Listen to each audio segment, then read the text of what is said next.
guys! If you've been following me on social media, none of this is new, but if you're tapping on this video, this is the 2022 version of my beloved Fursuit jelly. The 2018 version had become really quite dated for how little I knew at the time. It was the second fursuit I ever made. This is the sixth. So I wanted to make a video comparing the 2018 version and the 2022 version just to kind of show how much I've learned, how much progress I've made, and what all that progress looks like. So this is going to include a direct comparison of the two heads, some things I learned, the roadblocks along the way, etc. It's not going to be very long, but I hope it'll be interesting for you. So regardless, thanks for stopping by and I hope you enjoy. Alright, so this is the version 1 of my Fursuit jelly, again made in 2018. This is the second fursuit I ever made. Here's a quick turnaround for you. I learned a lot during this build. She has a couple of fun little features that I'll show here, including a Velcro attached tongue, and to be shown in just a second, Velcro attached eyelids. Definitely a learning experience, but I think it went alright for a first build. So here's some close-ups of the 2018 head here. She's got her cute little hair puff, her cute little ears, markings are hand-sewn, the whole head is hand-sewn actually. On the inside of her ears I had some gold iridescent fabric that I used. Zooming out here, her eyes were made with some paint cups I found at Dick Blick Art Materials, plastic of course, felt eyelashes, hand-painted eyes.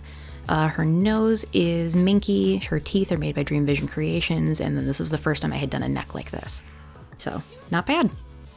Also wanted to include some photos of her during construction. Here's the raw foam base with some materials pinned on it, and then here's part of her during the furring process, which I think is neat to see. And since she is well out of date, being from back in 2018, we're going to grab her by the snoot and usher her straight to the garbage. I am 100% kidding, of course, I cherish her deeply, but I'm able to do better now and I'd love to show that off.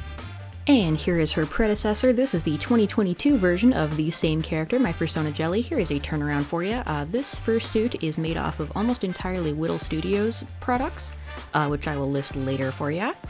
And here are some glamour shots of the 2022 version. So pretty much everything is the same. I just learned better shaving techniques, better overall techniques to improve my craft, better ways to make the hair more 3D, better ways to make the eyes more 3D, my painting improved, my shaving improved, the way I'm able to work improved overall. Pretty much all the exact same materials here as V1, just 6 heads in between's worth of experience. The neck is fitted, the mouth is lined in a matching color, same DVC teeth. She's just the product of learning and using that learning to do your absolute best. So I'm deeply pleased with her. I think she looks great. And just like V1, V2 has some neat features of her own. These are some lenticular eye inserts I made for her. They are magnetic, they are made with lenticular eye paper, they are not see-through, they are just for display, but it's a really fun way to get a moving hypno effect on a fursuit. I have seen people cut out a pupil so you do have visibility. I don't have the tools to do that safely right this second, so it is strictly for aesthetics, but I do think it's a really neat feature. I don't see it very often anymore. It was very briefly popular in the fandom. She also has some Velcro eyes just like V1, but they are shaped much better and made out of nicer materials to match the rest of her body. So it gives a really neat effect that I think is unique and I'm pleased with. So that was a fun little side project I decided to give her.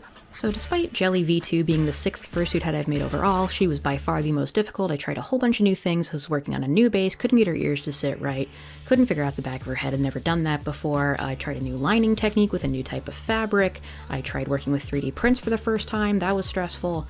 I tried wefting her hair, that didn't work at all. A lot of things I tried simply didn't work, and boy howdy, it was a labor of love. So in wrapping things up, here's a direct comparison of V1 and V2. V2 is significantly larger than V1. V1 is teeny tiny. Pretty much everything about V2 is just a direct improvement upon V1. I learned so many new techniques, and the techniques I already understood very well I was able to make shine in V2. She just looks more finished, she looks nicer, she looks cleaner. I'm very, very pleased with her overall. More comparisons between V1 and V2. V2 is built on a bucket-style head base, while V1 is built with elastic straps on the back of her head to keep your head in. V1 is more of a full helmet, kind of like a motorcycle helmet. V1 is shaved with a 5FC blade. I use an Andis Pro Pet trimmer. V2 is a 7FC blade. Looking between the two, V1's hair is Lux Shag, V2's hair is Fox Fur from Hal Fabric. It's significantly higher quality, and I think you can see the quality differences between them at just a glance, which it means a lot. And I just wanted to reiterate that between V1 and V2, there are 6 fursuit heads I've made in total. I feel like this just goes to show that if you stick with something and really give it your all, at the very end you'll start coming out with things that you're really truly proud to show off, and I definitely did. Here is a brief wrap-up slide with supplies I used for V1 and V2 for those interested, and as always, thanks so much for watching.